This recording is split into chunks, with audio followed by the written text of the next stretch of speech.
Et si je vous disais que certaines des plus belles plantes que vous pourriez acheter dans votre pépinière locale sont des bombes à retardement qui n'attendent que de détruire votre propriété?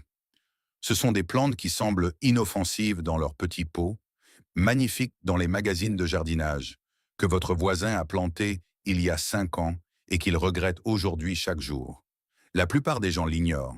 Mais alors que nous planifions tous soigneusement nos jardins de rêve, en recherchant des espèces indigènes et en nous souciant des cerfs ou des lapins, il existe des plantes qui transformeront votre jardin en un véritable champ de bataille. Ces plantes se rient de vos tentatives pour les contrôler. Aujourd'hui, je vais vous en présenter 20 qui changeront à jamais votre façon de concevoir le jardinage. Restez à l'écoute, car le numéro 13 de cette liste produit des substances chimiques qui empoisonnent littéralement le sol environnant pour tuer les plantes concurrentes. De plus, le numéro 20 est si agressif qu'il peut envahir un hectare entier de terrain en quelques années seulement, envoyant des pousses partout où vous ne les voulez pas. Assurez-vous de cliquer sur le bouton d'abonnement, car nous publions chaque semaine de nouvelles vidéos qui vous feront gagner du temps, de l'argent et vous épargneront d'innombrables heures de frustration dans votre jardin. Entrons dans le vif du sujet. Voici 20 plantes destructrices qui ruineront votre jardin, classées de la plus agaçante à la plus cauchemardesque. Commençons par le bambou, et plus particulièrement les types traçants. Cette plante apparemment élégante possède l'un des systèmes racinaires les plus destructeurs du monde du jardinage. Le bambou traçant ne se contente pas de pousser là où vous le plantez. Il envoie des rhizomes souterrains dans toutes les directions, à des vitesses qui semblent impossibles pour une plante.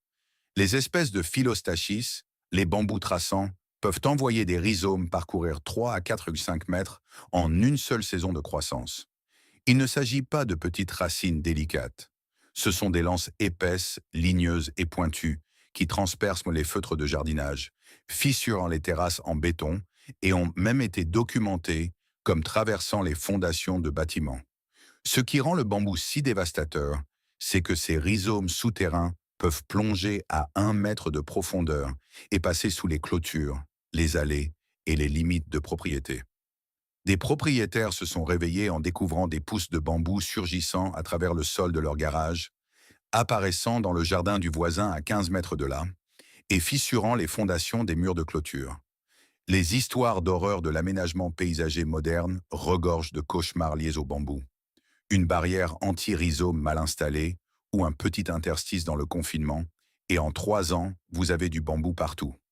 Le pire, c'est que même lorsque vous pensez avoir tout enlevé, des fragments microscopiques de rhizomes laissés dans le sol peuvent régénérer des plantes entières. La raison pour laquelle le bambou est devenu si populaire est simple. Il est beau, pousse vite et offre un écran d'intimité instantané. Cependant, les types traçants ne devraient jamais être plantés sans barrières anti-rhizomes de qualité industrielle enterrées à au moins 65 cm de profondeur avec des joints superposés. Même dans ce cas, cela nécessite une vigilance constante. Pour quiconque a planté du bambou traçant sans barrière, vous vous préparez à des années de combat. Considérez-le comme la plante qui semblait être une excellente idée jusqu'à ce qu'elle envahisse littéralement votre vie, celle de votre voisin et la propriété de tout le monde dans un rayon de 30 mètres. La menthe est peut-être la plante la plus trompeusement dangereuse de cette liste. Cette herbe joyeuse aux feuilles parfumées que tout le monde aime dans son thé a un agenda souterrain qui ferait jalouser le bambou. Les espèces de mentha se propagent par des stolons, tant au-dessus qu'au-dessous du sol, et elles le font avec une efficacité impitoyable. Si vous plantez de la menthe directement dans votre plate-bande, en une saison, elle aura envoyé des stolons à 60 mm dans toutes les directions. À la deuxième année, elle aura colonisé la moitié de la plate-bande. À la troisième année, elle étouffe tout le reste et surgit dans des endroits que vous ne saviez même pas connectés. La raison pour laquelle la menthe est si destructrice est que les stolons voyagent sous terre, faisant apparaître de nouvelles plantes tous les quelques centimètres. Même de minuscules fragments de racines laissés dans le sol régénéreront des plantes complètes. Si vous l'arrachez, vous êtes assuré de laisser derrière vous des morceaux de racines qui reviendront plus forts. Les jardiniers expérimentés connaissent la règle d'or. Ne jamais planter de menthe en pleine terre. Utilisez toujours des contenants. Et même dans ce cas, ces contenants doivent être vérifiés régulièrement car la menthe essaiera de s'échapper par les trous de drainage. Certaines variétés sont si agressives qu'elles s'enracineront à partir des nœuds, touchant la surface du sol autour du pot. La plante se répand partout parce qu'elle est réellement utile. Les gens veulent de la menthe fraîche pour la cuisine et les boissons. Mais cette commodité momentanée se transforme en décennies de regrets lorsque votre jardin d'herbes aromatiques tout entier ne devient rien d'autre que de la menthe. Vos parterres de fleurs sont envahis par la menthe et vous vous retrouvez à arracher des stolons de menthe de votre pelouse. Pour les petits jardins et les bacs surélevés, la menthe est un désastre absolu. Elle ne se contente pas de concurrencer les autres plantes, elle les domine et les exclut activement. Considérez-la comme l'herbe amicale qui s'est installée comme une invitée et a lentement pris possession de toute votre propriété, pièce par pièce, plate-bande par plate-bande, jusqu'à ce que rien d'autre ne puisse y vivre. La renouée du Japon n'est pas seulement envahissante, elle est véritablement destructrice pour les infrastructures humaines d'une manière qui semble presque intentionnelle. La Fallopia japonica est la plante que les prêteurs hypothécaires prennent réellement en compte lors de l'évaluation de la valeur d'une propriété dans les zones touchées, car sa présence peut littéralement dévaluer votre maison. Cette plante pousse à partir de rhizomes qui peuvent pénétrer à 2 mètres de profondeur et s'étendre sur 18 mètres horizontalement à partir d'un seul pied. Ces rhizomes sont capables de traverser de minuscules fissures dans le béton, l'asphalte et les fondations des bâtiments, puis de s'élargir au fur et à mesure de leur croissance, fissurant et brisant la structure. Des études de cas modernes documentent la renouée du Japon, détruisant des allées, fissurant des murs de fondation, perçant des sols de sous-sol et compromettant des systèmes de drainage. Au Royaume-Uni, elle est considérée comme un problème si grave que vous êtes légalement tenu de divulguer sa présence lors de la vente d'une propriété et de nombreux acheteurs passent à simplement leur chemin. Ce qui la rend catastrophique, c'est que la plante pousse jusqu'à 10 cm par jour pendant la haute saison. Si vous la coupez, elle repousse à partir des rhizomes. Si vous la déterrez, n'importe quel fragment de rhizome laissé derrière, même un morceau de la taille de votre ongle, peut régénérer une plante complète. Une éradication professionnelle peut prendre de 3 à 5 ans de traitement herbicide répété et coûter des milliers de dollars. Les tiges semblables à du bambou atteignent 3 mètres de haut en une saison, créant des fourrés denses qui excluent toute autre végétation. Lorsque les tiges meurent en hiver, il ne reste qu'un terrain vague de tiges mortes et de sols nus vulnérables à l'érosion. La renouée du Japon s'est répandue dans le monde entier en tant que plante ornementale parce qu'elle pousse vite et semble luxuriante, mais cette croissance rapide a un prix qui se mesure en valeur immobilière détruite et en dommages aux infrastructures. Pour quiconque la découvre sur sa propriété, vous faites face à des années de remédiation professionnelle coûteuses. Considérez-la comme la plante qui ne se contente pas de ruiner votre jardin. Elle attaque votre maison, votre allée et la valeur de votre propriété avec le même enthousiasme. Le lierre anglais semble si élégant lorsqu'il grimpe sur les murs de briques et couvre le sol sous les arbres. Et c'est exactement ainsi qu'il piège les gens. Hedera helix est l'une de ces plantes qui semble parfaitement civilisée jusqu'à ce que soudainement, elle ne le soit plus. Et il est alors trop tard.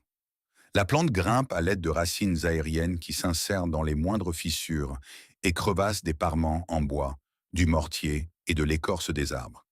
À mesure que ces racines se développent, elles écartent progressivement tout ce à quoi elles sont attachées. Les parements en bois sont endommagés, les joints de mortier s'effritent et les arbres étouffent sous le poids. Des études montrent que le lierre recouvrant les arbres bloque la lumière du soleil pour les feuilles, ajoute un poids énorme aux branches, les rendant vulnérables aux dommages causés par les tempêtes, et offre un accès direct aux parasites et aux maladies pour atteindre la canopée. Un lierre mature recouvrant un arbre peut ajouter des centaines de kilos de poids que l'arbre n'a jamais évolué pour supporter. Le scénario catastrophe classique implique quelqu'un plantant du lierre anglais comme couvre-sol sous des arbres ou le long d'une clôture. Pendant quelques années, c'est magnifique. Il reste bas et s'étale bien. Puis un jour, vous remarquez qu'il grimpe. En quelques années, il a recouvert la clôture, les arbres et le côté de votre maison, tout en envoyant des stolons à travers votre pelouse et dans vos parterres de fleurs. Le vrai problème est que le lierre mature produit des baies que les oiseaux mangent et dispersent partout. Ces graines germent dans vos gouttières, vos tuiles de toit et partout où les oiseaux se posent. Bientôt, vous avez des semis de lierre qui surgissent partout sur votre propriété et celle de vos voisins. Le lierre est devenu populaire simplement parce qu'il est persistant et pousse à l'ombre là où rien d'autre ne survit. Mais cette tolérance à l'ombre signifie qu'il poussera vers le haut, bloquant la lumière et détruisant lentement les structures. L'élimination nécessite des années de coupe, d'arrachage et de vigilance. Pour les bâtiments historiques et les arbres matures, le lierre anglais est véritablement dangereux. Il n'est pas seulement inesthétique, il est activement destructeur. Considérez-le comme la plante qui sert votre maison et vos arbres à mort tout en ayant l'air élégante. Le kudzu est légendaire pour une raison. Pueraria montana peut véritablement pousser de 30 centimètres par jour pendant la pleine saison de croissance. Ce n'est pas du folklore de jardinier, c'est une réalité documentée. Cette importation japonaise a été délibérément plantée dans tout le sud des États-Unis pour le contrôle de l'érosion, et elle ensevelit le paysage depuis lors. Un seul plant de kudzu peut pousser de 18 mètres en une seule saison, recouvrant et étouffant tout sur son passage. Arbres, arbustes, bâtiments, voitures abandonnées et poteaux électriques. Le kudzu ne fait pas de distinction. Il grimpe, il recouvre et il tue tout ce qui se trouve en dessous en bloquant toute lumière solaire. Ce qui rend le kudzu apocalyptique, c'est que les lianes s'enracinent au niveau des nœuds, de sorte qu'une seule plante devient des dizaines de plantes connectées sur des centaines de mètres. Les racines peuvent peser des centaines de kilos et pénétrer à 3 mètres de profondeur. Couper les lianes ne fait qu'encourager une repousse plus vigoureuse. Le contrôle chimique nécessite des applications répétées sur plusieurs années. Les estimations modernes suggèrent que le kudzu couvre plus de 7 millions d'acres dans le sud-est des États-Unis. Des forêts entières ont été converties en monoculture de kudzu où rien d'autre ne peut pousser. En traversant les zones touchées, on voit des paysages qui ressemblent à des vagues vertes figées sur place, recouvrant tout. La liane se propage en partie parce qu'elle a été plantée délibérément, mais surtout parce qu'elle est presque impossible à éradiquer une fois établie. Un seul collet racinaire oublié régénérera toute l'infestation. Les graines peuvent en rester viables dans le sol pendant des années. Le kudzu n'a pas sa place sur une liste de plantes de jardin. Il appartient à une liste de catastrophes écologiques. Pourtant, des gens le plantent encore occasionnellement de manière délibérée pour un écran d'intimité rapide ou le contrôle de l'érosion, ce qui revient à résoudre un problème de souris en introduisant des tigres. Pour quiconque envisage le kudzu pour quelque raison que ce soit, ne le faites pas. Simplement, ne le faites pas. Considérez-le comme la plante qui transforme votre jardin, votre propriété et tout votre quartier en un tumulus funéraire vert. La bignone, ou trompette de Jéricho, produit certaines des fleurs oranges et rouges les plus spectaculaires que vous verrez jamais.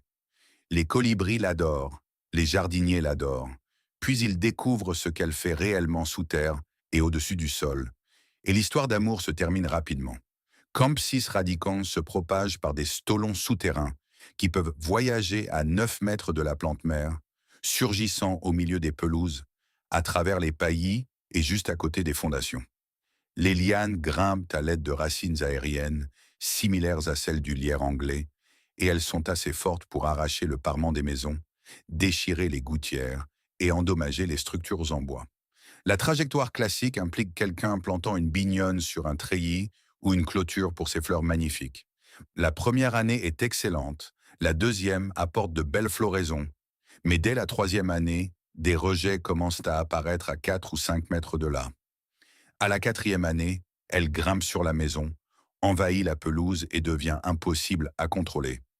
Les lianes deviennent épaisses et ligneuses avec l'âge, assez fortes pour écraser des structures légères et écarter des planches. Les racines aériennes s'insèrent dans chaque fissure et interstice, détruisant progressivement tout ce à quoi elles sont attachées. Les paysagistes professionnels mettent spécifiquement en garde contre la plantation de bignonnes près des maisons ou d'autres structures, car une fois qu'elle a pris prise, l'enlèvement est extrêmement difficile. Les lianes doivent être coupées, les racines aériennes doivent être grattées sans endommager la surface en dessous, et les stolons souterrains doivent être déterrés. Les plantes se répandent dans les jardins parce que ces fleurs en forme de trompette sont vraiment belles et que les colibris les adorent vraiment. Cependant, vous pouvez profiter des colibris sans leur donner une plante qui démolira votre maison. Il existe des alternatives indigènes qui ne se propagent pas de manière agressive. Pour quiconque possède déjà une bignone établie, vous faites face à des années d'élimination constante, de rejet et de stolons. Considérez-la comme la plante qui vous promet le paradis des colibris et vous livre un cauchemar de lianes essayant de démonter votre maison planche par planche. Les glycines de Chine et du Japon ont un aspect absolument magique lorsqu'elles fleurissent. Ces grappes de fleurs violettes en cascade semblent sortir d'un conte de fées. Puis les lianes ligneuses commencent à faire ce que font les lianes ligneuses. Et votre pergola, votre tonnelle ou votre arbre commence à mourir. Wisteria sinensis et Wisteria floribunda ne se contentent pas de grimper. Elles étranglent. Les lianes s'enroulent autour de tout ce qui est vertical et continuent de s'épaissir année après année. Les lianes de glycine matures peuvent être aussi épaisses que votre jambe, et elles sont assez fortes pour écraser des structures en bois et cercler des arbres jusqu'à la mort. Des rapports de dommages structurels modernes documentent des lianes de glycine abattant des pergolas, faisant s'effondrer des tonnelles, brisant des branches d'arbres et arrachant des gouttières de maisons. Les lianes poussent avec une telle force qu'elles peuvent réellement tordre et déformer les structures sur lesquelles elles grimpent. Le schéma de catastrophe commence lorsque quelqu'un plante une glycine pour ses floraisons magnifiques. Pendant les premières années, il obtient de jolies fleurs et une croissance gérable. Puis les lianes commencent à devenir sérieuses. Elles atteignent la ligne de toit, s'enroulent autour des descentes pluviales, se glissent sous les bardeaux et commencent à écraser toute structure qu'elles utilisent comme support. Le pire, c'est que la glycine se propage aussi par graines, envoyant des centaines de gousses qui explosent et dispersent des graines partout. En quelques années, vous avez des semis de glycine qui surgissent sur toute votre propriété, chacun prêt à devenir une autre liane monstrueuse. La glycine est devenue populaire parce qu'elle est véritablement belle et pousse assez vigoureusement pour couvrir de grandes structures. Mais cette vigueur est précisément le problème. Elle ne sait pas quand s'arrêter. Elle continue de pousser, de s'épaissir et d'écraser. Pour une glycine établie sur des structures, vous devez tailler agressivement plusieurs fois par an juste pour prévenir les dommages structurels. Manquez une saison et les lianes en profiteront. Considérez-la comme la plante de conte de fées qui se transforme en cauchemar lorsqu'elle commence à traiter votre pergola comme si elle essayait d'en extraire la vie. Le chien-dent pied de poule, Bermuda grass, est simultanément l'une des graminées de pelouse les plus populaires et l'une des mauvaises herbes les plus détestées en jardinage. Et il n'y a aucune contradiction là-dedans. Cynodon dactylon se propage par graines, par stolons aériens et par rhizomes souterrains. Il est pratiquement conçu pour être presque impossible à éradiquer une fois établi. Cette herbe peut s'étendre de 2 mètres en une seule saison de croissance. Ces stolons et rhizomes infiltrent les parterres de fleurs, les potagers et les aménagements paysagers avec une efficacité impitoyable. Si vous l'arrachez, n'importe quel minuscule fragment de rhizome ou de stolon laissé derrière régénérera une plante complète. Ce qui rend le chien-dent pied de poule vraiment destructeur, c'est qu'il ne se contente pas de s'étendre dans les zones où vous ne voulez pas d'herbe. Il concurrence activement et exclut les autres plantes. Dans les parterres de fleurs, il s'enroule autour des vivaces et des arbustes, volant l'eau et les nutriments. Dans les potagers, il concurrence directement vos cultures. Les jardiniers modernes combattent constamment le chien-dent. Il se rit du feutre de jardinage, pousse à travers le paillis et envahit les bacs surélevés. Le contrôle chimique est difficile car la plupart des herbicides qui tuent le chien-dent tuent aussi tout le reste, et le chien-dent s'en remet plus vite. L'herbe s'est répandue partout parce qu'elle constitue une excellente pelouse dans les climats lois chauds. Elle est robuste, tolérante à la sécheresse et supporte bien le piétinement. Cependant, les traits exacts qui en font une bonne herbe de pelouse, propagation agressive, croissance vigoureuse et résilience, en font un cauchemar absolu partout ailleurs. Pour les jardiniers essayant de maintenir des massifs et des bordures dans les régions à chien-dent, c'est une bataille constante pour déterrer les stolons, arracher les envahisseurs et essayer de créer des barrières qui fonctionnent réellement. L'herbe trouvera n'importe quelle faiblesse et l'exploitera. Le chien-dent-pied de poule est devenu populaire en tant qu'espèce de pelouse, mais il n'est pas resté dans les pelouses. Considérez-le comme l'herbe qui a décidé qu'elle devrait être la seule plante de tout votre jardin et qui a les outils pour y parvenir. L'herbe au goûteux, ou égopode podagraire, semble assez innocente avec ses jolies feuilles panachées et son port de couvre-sol soigné. Elle semble parfaite pour les zones ombragées où rien d'autre ne pousse. Egopodium podagraria tire son nom commun d'un usage médicinal historique, mais les jardiniers modernes lui donnent d'autres noms, la plupart impubliables. Cette plante se propage par des rhizomes souterrains qui se fragmentent incroyablement facilement. Chaque petit morceau de racine laissé dans le sol fera pousser une nouvelle plante. Elle forme des colonies denses qui excluent tout le reste et elle est presque impossible à enlever une fois établie. Le désastre classique survient lorsque quelqu'un plante de l'herbe au goûteux comme couvre-sol dans une zone ombragée, peut-être sous des arbres ou le long d'une clôture. La première saison est superbe, la deuxième, elle s'est bien étalée, et à la troisième saison, elle a franchi la bordure et commencé à envahir les massifs adjacents. À la cinquième année, elle est partout et l'enlèvement devient un projet de plusieurs années. Les feuilles panachées sont en fait la partie la plus insidieuse. Elles sont assez attrayantes pour que les gens pensent pas à ne pouvoir la contrôler jusqu'à ce que ce ne soit plus le cas. Les formes à feuilles vertes sont encore plus vigoureuses. Les jardiniers professionnels considèrent l'herbe au goûteux comme l'une des pires erreurs qu'un propriétaire puisse commettre. Une fois qu'elle est dans votre sol, vous en avez pour des années à creuser, tamiser et enlever chaque fragment de racine. Oubliez un morceau, et en une saison, vous revenez au point de départ. La plante s'est répandue dans les jardins parce qu'elle remplit réellement les zones ombragées où d'autres couvre-sols peinent. Mais cette vigueur a un prix. Elle ne restera pas là où vous la mettez, et elle ne partagera l'espace avec rien d'autre.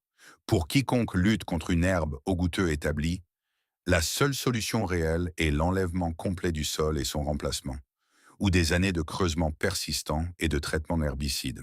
Considérez-la comme le joli couvre-sol qui se transforme en une guerre de guérilla de plusieurs décennies dans votre jardin.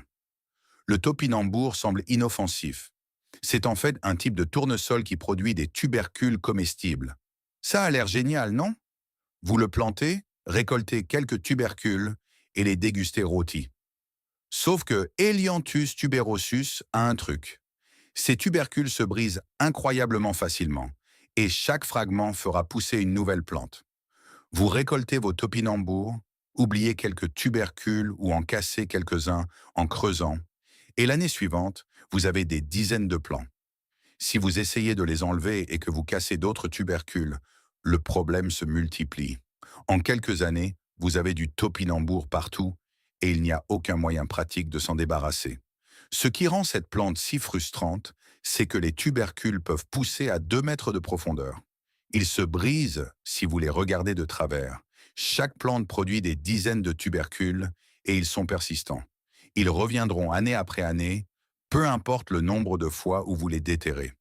Les amateurs de permaculture moderne plantent parfois délibérément du topinambour pour la production alimentaire, mais les jardiniers expérimentés conseillent de ne les planter que là où vous acceptez qu'ils se propagent éternellement ou dans des zones extrêmement confinées, comme des bacs surélevés, avec un fond solide.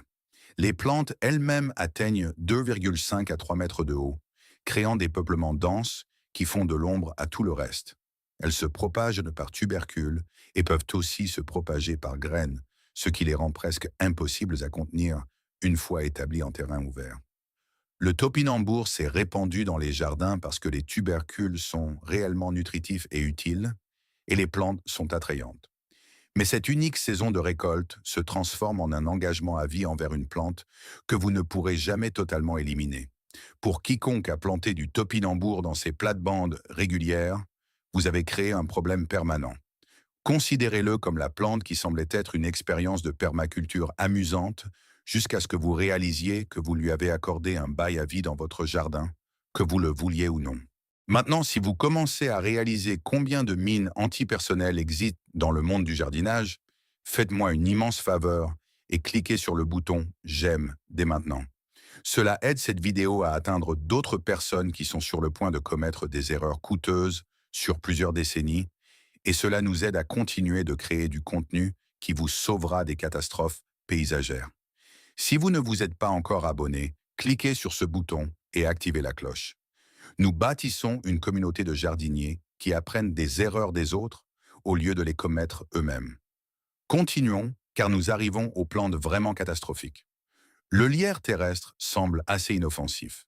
Ce couvre-sol rampant aux feuilles rondes et aux petites fleurs violettes s'étale à plat sur le sol, s'enracinant à chaque nœud. Glechoma ederaceae peut sembler acceptable pour partager l'espace avec votre pelouse, mais ce n'est pas le cas. Cette plante se propage par des stolons qui s'enracinent tous les quelques centimètres, créant un tapis interconnecté qui évince l'herbe. Elle prospère à l'ombre et dans des conditions humides où le gazon peine, ce qui signifie qu'elle envahit spécifiquement les points faibles de votre pelouse et en profite. Le cauchemar du propriétaire commence lorsque vous remarquez un peu de lierre terrestre dans un coin ombragé de votre pelouse. En 2 saisons, il s'est propagé sur 9 mètres. En 3 saisons, il a remplacé des portions significatives de votre gazon. Le pire, c'est qu'il est presque impossible à tuer de manière sélective. La plupart des herbicides pour feuilles larges que les propriétaires utilisent touchent à peine le lierre terrestre. La plante possède un revêtement foliaire cireux qui rejette les herbicides et sa croissance en tapis signifie que même si vous tuez la partie aérienne, les racines et les stolons survivent et repoussent. Les services d'entretien de pelouse professionnels facturent spécifiquement un supplément pour le contrôle du lierre terrestre car il nécessite des herbicides spécialisés et des applications multiples, sans garantie de succès. La plante est d'une telle résilience. Ce couvre-sol s'est répandu dans les pelouses en partie à cause de la tonte, qui hache des morceaux qui sont dispersés et s'enracinent là où ils tombent, et en partie parce qu'il semble acceptable pour certaines personnes, jusqu'à ce qu'ils prennent totalement le dessus. Pour quiconque essaie de maintenir une pelouse pure dans les zones où le lierre terrestre est établi, c'est une bataille constante. Considérez-le comme le couvre-sol qui cible spécifiquement les parties les plus faibles de votre pelouse et les conquiert systématiquement, un coin d'ombre à la fois. La prêle n'est pas seulement difficile à tuer, elle est essentiellement impossible à éliminer par les méthodes de jardinage normales. Les espèces d'Echisetum existent depuis l'époque des dinosaures, et elles ont survécu aussi longtemps en étant presque indestructibles. Les plantes se propagent par des rhizomes qui peuvent pénétrer à 2 mètres de profondeur dans le sol et se briser en fragments lorsque vous essayez de les déterrer. La prêle est catastrophique car ces rhizomes profonds sont protégés par un revêtement cireux qui les rend presque imperméables aux herbicides. Les plantes elles-mêmes contiennent de la silice, ce qui les rend toxiques pour les animaux de pâturage et résistantes aux maladies et aux parasites. De plus, elles se reproduisent par des spores et non par des graines, ce qui les rend encore plus difficiles à contrôler. Les jardiniers modernes rencontrant de la prêle la décrivent comme la plante qui a brisé leur morale. Vous pouvez creuser pendant des heures en enlevant ce qui semble être chaque morceau de rhizome, et en quelques semaines, elle est de retour, poussant à partir de fragments laissés derrière ou de rhizomes qui étaient trop profonds pour être atteints. La plante prospère dans les sols humides et remués, ce qui signifie que les chantiers de construction et les zones mal drainées sont rapidement colonisés. Une fois établie, la prêle est essentiellement permanente, à moins que vous ne soyez prêt à remplacer tout le sol sur une profondeur d'au moins 1 mètre. Le contrôle chimique est pour la plupart inefficace. Le revêtement cireux rejette les herbicides et les rhizomes profonds survivent, même si vous tuez la partie aérienne. Des applications multiples sur plusieurs années pourraient la supprimer, mais l'éradication est presque impossible. La prêle se propage dans les jardins via de la terre et du matériel végétal contaminé. Ces rhizomes se fragmentent facilement lors du creusement et du transport, ce qui signifie qu'un seul chargement de terre végétale infectée peut introduire la prêle dans un jardin impeccable. Pour quiconque combat une prêle établie, vous luttez contre une plante qui a survécu à 300 millions d'années de catastrophes planétaires. Considérez-la comme la survivante préhistorique qui a traversé des extinctions massives et qui n'est pas prête de se laisser déranger par vos efforts de jardinage. L'alante, ou faux vernis du Japon, a gagné son nom anglais de Tree of Heaven, arbre du ciel, par la rapidité avec laquelle il pousse vers le ciel.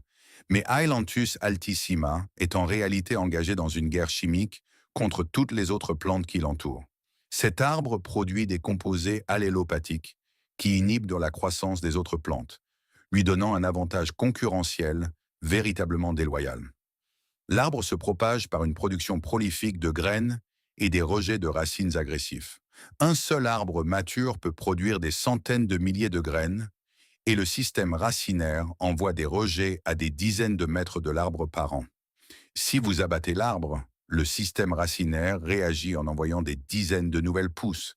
Ce qui rend l'élan véritablement destructeur, c'est que ces produits chimiques allélopathiques empoisonnent le sol pour les autres plantes. Le système racinaire agressif endommage les fondations, les canalisations d'égouts et la chaussée. Le bois est fragile et sujet à la casse, ce qui rend les arbres matures dangereux. Les forestiers urbains modernes considèrent les lentes comme l'un des pires arbres envahissants en Amérique du Nord et en Europe. Ils colonisent les zones perturbées, les terrains vagues et les fissures d'infrastructures, puis suppriment la végétation indigène et créent des peuplements en monoculture. L'arbre s'est répandu dans le monde entier parce qu'il pousse incroyablement vite dans de mauvaises conditions et semble presque indestructible. Il survit à la pollution, à la sécheresse, au sol pauvre et à la négligence, mais ses traits de survie se font au détriment de tout ce qui l'entoure. L'enlèvement nécessite de tuer le système racinaire, ce qui signifie soit un traitement herbicide répété des souches coupées, soit des années d'élimination persistante des rejets, jusqu'à ce que les racines épuisent leurs réserves d'énergie. Pour quiconque a un élan sur sa propriété, vous avez affaire à un arbre qui ne se contente pas de concurrencer les autres plantes, il les empoisonne activement. Considérez-le comme l'arbre qui joue sale et gagne en s'assurant que rien d'autre ne puisse survivre à proximité. L'olivier de Bohême semble élégant avec ses feuilles argentées et ses fleurs parfumées. Eleagnos angustifolia semblait être un excellent arbre ornemental, surtout pour les sites difficiles au sol pauvre. Puis les gens ont découvert ce qu'il fait à la chimie du sol et avec quelle agressivité il se propage.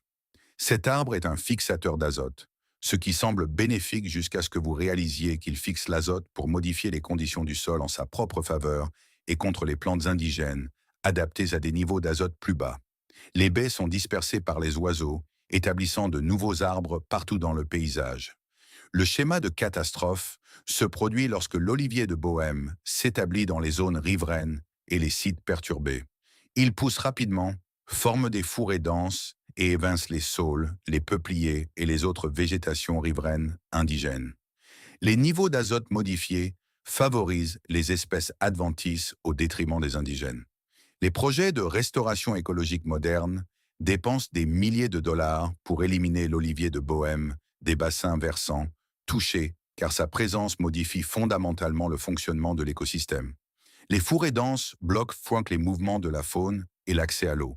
L'arbre s'est répandu parce qu'il est robuste, attrayant et produit des fleurs parfumées et des baies que la faune consomme.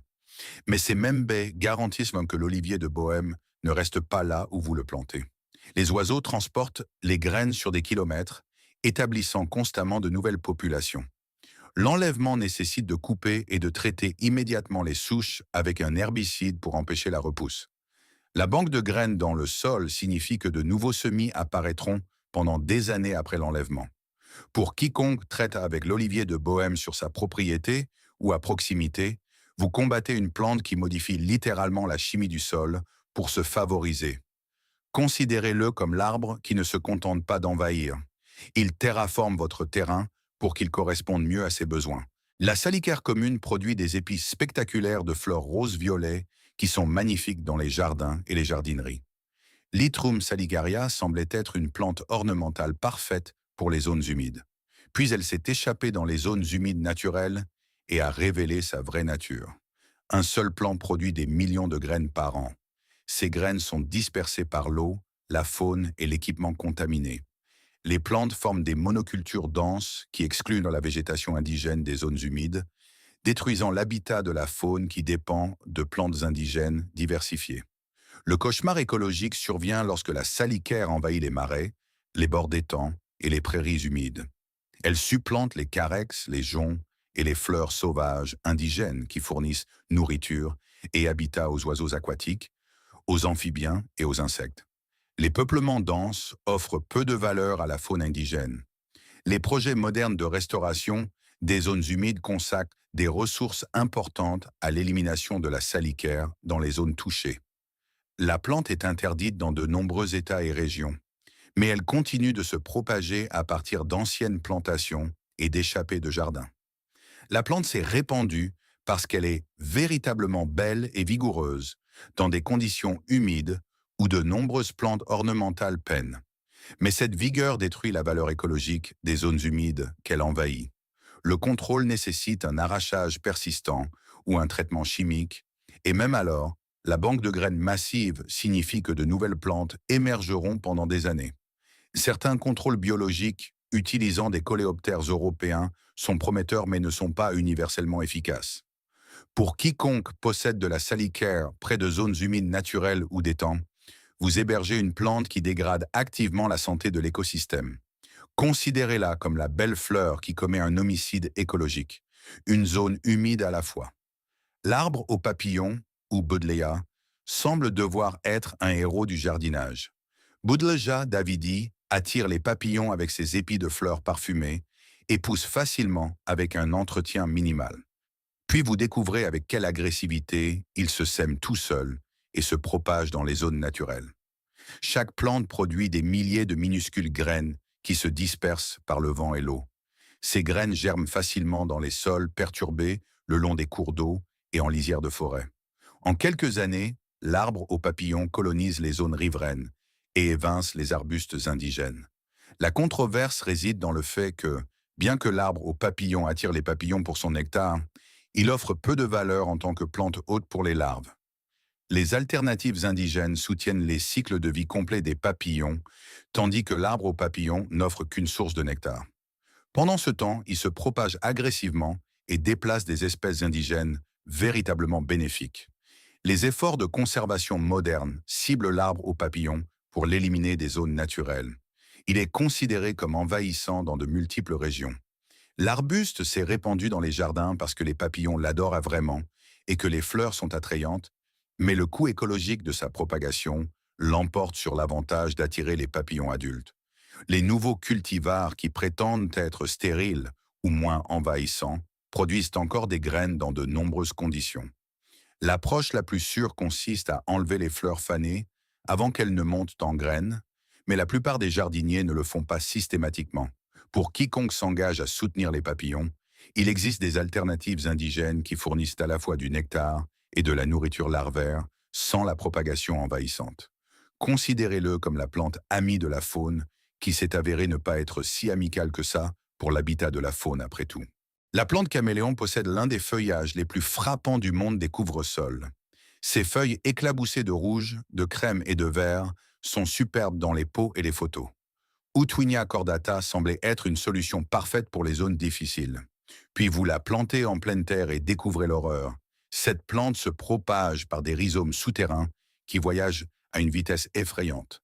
Elle se fragmente facilement, ce qui signifie que chaque tentative d'enlèvement la brise en douzaines de morceaux qui font chacun pousser de nouvelles plantes, et elle a une odeur de poisson distinctive que beaucoup de gens trouvent véritablement désagréable. La trajectoire cauchemardesque commence lorsque quelqu'un plante une plante caméléon dans un massif pour son feuillage coloré. En une saison, elle s'est propagée d'1 mètre dans toutes les directions. À la 2e année, elle envahit les massifs adjacents et la pelouse. À la 3e année, elle a totalement échappé à tout contrôle et apparaît partout. Les rhizomes voyagent sous terre, surgissant à travers la pelouse, dans les fissures du pavé et dans les propriétés voisines. Ils pénètrent assez profondément pour que le travail du sol en surface ne les atteigne pas. Et ils sont si cassants que toute tentative de les déterrer laisse derrière elle des fragments qui se régénèrent. Les paysagistes professionnels classent la plante caméléon parmi leurs couvre-sols les plus détestés. L'enlèvement nécessite soit un remplacement complet du sol, soit des années de traitement herbicide persistant. Même dans ce cas, le succès n'est pas garanti. La plante s'est répandue dans les jardins parce qu'elle est véritablement attrayante en pot où elle est confinée, mais la plantation en pleine terre est un désastre que la plupart des jardiniers regrettent à jamais.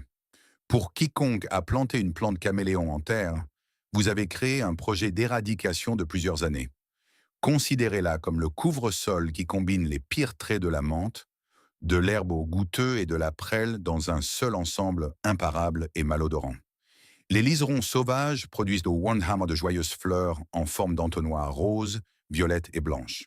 Les espèces de Convolvulus et d'Hippomoea grimpent et s'étendent avec un enthousiasme qui semble charmant, jusqu'à ce que vous réalisiez qu'elles étouffent tout sur leur passage et se ressèment avec abandon. Ces lianes poussent rapidement, s'enroulant autour de tout ce qui est vertical et l'abaissant sous leur poids. Elles produisent des graines copieuses qui restent viables dans le sol pendant des décennies. Les types de liserons des champs ont des racines profondes qui repoussent même après des tentatives d'arrachage répétées. Le désastre au jardin survient lorsque les liserons étranglent les plantes du jardin, étouffent les arbustes et créent des masses emmêlées qui s'effondrent sous leur propre poids. Ils grimpent surtout, bloquant la lumière du soleil et stressant les plantes supports.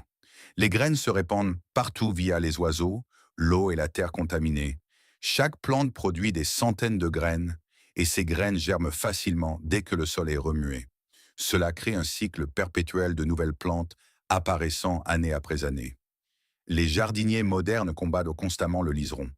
Les lianes poussent si vite pendant la haute saison qu'elles peuvent recouvrir un arbuste en une semaine. Si vous les arrachez, les graines que vous remuez assurent la récolte de l'année suivante. Le contrôle chimique est difficile car les feuilles en forme de cœur rejettent les herbicides et les racines profondes des types de liserons des champs survivent à la plupart des traitements. L'élimination persistante de la partie aérienne finit par épuiser les plantes, mais cela prend des années. Le liseron s'est répandu dans les jardins parce que les fleurs sont attrayantes et que les plantes poussent facilement. Mais cette croissance facile ne s'arrête jamais là où vous le voulez. Pour quiconque combat un liseron établi, vous en avez pour des années à arracher des lianes avant qu'elles ne montent en graines. Considérez-le comme la fleur joyeuse qui enveloppe tout dans des étreintes étouffantes, tout en s'assurant que ses enfants feront de même pendant des décennies. Le lamier jaune est peut-être la plante la moins connue de cette liste, mais c'est l'une des plus destructrices dans les zones où elle est établie. L'Amiastrum galeopdolon se propage par stolons et forme un couvre-sol si dense que absolument rien d'autre ne peut pousser en dessous. La plante a été introduite comme couvre-sol ornemental pour l'ombre et elle excelle à couvrir le sol. Elle s'échappe des jardins et envahit les sous-bois forestiers, formant des tapis en monoculture qui excluent les fleurs sauvages indigènes et la régénération forestière. Le désastre écologique survient lorsque le lamier jaune envahit les zones forestières naturelles et élimine les fleurs printanières comme les trilles, la sanguinaire, le gingembre sauvage et des dizaines d'autres espèces indigènes qui ne peuvent rivaliser avec sa croissance dense. Cela impacte tout, des pollinisateurs à la régénération de la forêt. La gestion forestière moderne dans les régions touchées cible spécifiquement le lamier jaune pour l'éliminer, mais c'est une bataille difficile. Les stolons s'enracinent à chaque nœud, créant des tapis interconnectés. L'enlèvement perturbe le sol et laisse souvent des fragments qui se régénèrent. Le couvre-sol s'est répandu parce qu'il pousse de manière fiable dans l'ombre profonde où la plupart des couvre-sols échouent et les formes panachées sont attrayantes. Mais cette tolérance à l'ombre le rend dévastateur dans les sous-bois forestiers. Le contrôle nécessite un arrachage persistant ou un traitement herbicide, et la restauration nécessite de replanter des espèces indigènes pour occuper l'espace avant que le lamier jaune ne revienne. Pour quiconque possède du lamier jaune près de zones naturelles, vous contribuez à la dégradation des forêts. Considérez-le comme le couvre-sol qui ne se contente pas de prendre possession de votre jardin. Il envahit les forêts sauvages et élimine des communautés de plantes indigènes irremplaçables. Et nous voici au numéro 20. C'est la plante que j'ai gardée pour la fin, car elle représente tout ce dont nous avons parlé aujourd'hui. Le robinier Fausacacia combine des rejets de racines agressifs, l'allélopathie et une croissance rapide dans un ensemble de destruction capable de transformer un terrain ouvert en un fourré impénétrable. Robinia pseudoacacia envoie des rejets de racines dans toutes les directions, parfois à des dizaines de mètres de l'arbre par an. Chaque rejet devient un nouvel arbre qui envoie ses propres rejets. En quelques années, un seul arbre devient une colonie étalée d'arbres épineux qui excluent tout le reste. La réalité fascinante et terrifiante est que le robinier est originaire d'une petite région des Appalaches, mais s'est répandu dans toute l'Amérique du Nord et à l'échelle mondiale. Le bois est précieux, dense, résistant à la pourriture et utile, mais l'habitude d'étalement de l'arbre le rend catastrophique dans les paysages. Les arbres fixent également l'azote, modifiant la chimie du sol pour se favoriser eux-mêmes et les espèces adventices au détriment des plantes indigènes, adaptées à des conditions d'azote plus faibles. Ils produisent des composés allélopathiques qui suppriment davantage la concurrence. Et ils sont armés d'épines acérées qui rendent leur élimination véritablement dangereuse. Les gestionnaires de terre modernes luttant contre le robinier le décrivent comme l'un des arbres envahissants et les plus difficiles à contrôler. Si vous les abattez, vous obtenez 100 rejets. Si vous les traitez avec un herbicide, le système racinaire survit souvent et renvoie de nouvelles pousses. Une gestion persistante sur des années que c'est moins nécessaire. Les utilisations traditionnelles incluaient le contrôle de l'érosion et les haies vives. C'est ainsi qu'il s'est répandu si largement. Ces poteaux de clôture continuent de s'étendre, de rejeter et de prendre le dessus des décennies plus tard. Cette plante est la fin parfaite pour notre liste, car elle montre comment une plante peut avoir une valeur réelle. Le bois est vraiment excellent, tout en étant un cauchemar absolu à vivre.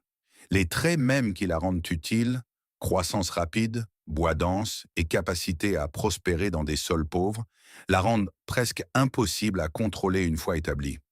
Le robinier faux acacia s'est échappé des cultures parce que les gens l'ont planté délibérément pour des raisons pratiques sans réaliser les conséquences à long terme.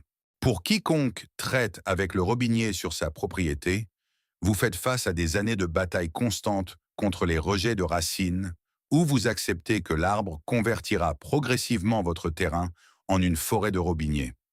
Considérez-le comme le rappel que parfois, la plante qui semble la plus utile est en réalité celle qui vous prendra le plus.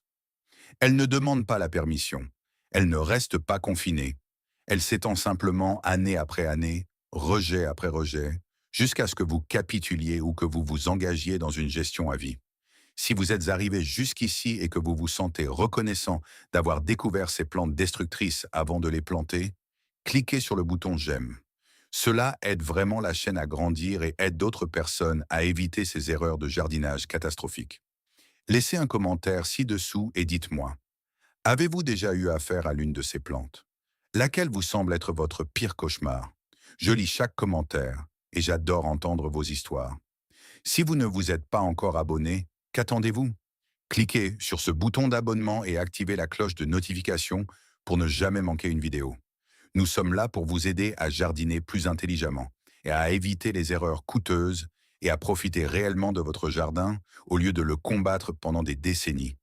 Si cette exploration des bombes à retardement botanique a changé votre regard sur la verdure de votre quartier, merci de vous abonner et d'aimer cette vidéo. Nous déterrons l'histoire et les dangers cachés que beaucoup préféreraient garder enfouis. Plantez votre avenir avec prudence et sagesse. Le prochain coffre-fort des secrets du jardinage sera ouvert très bientôt.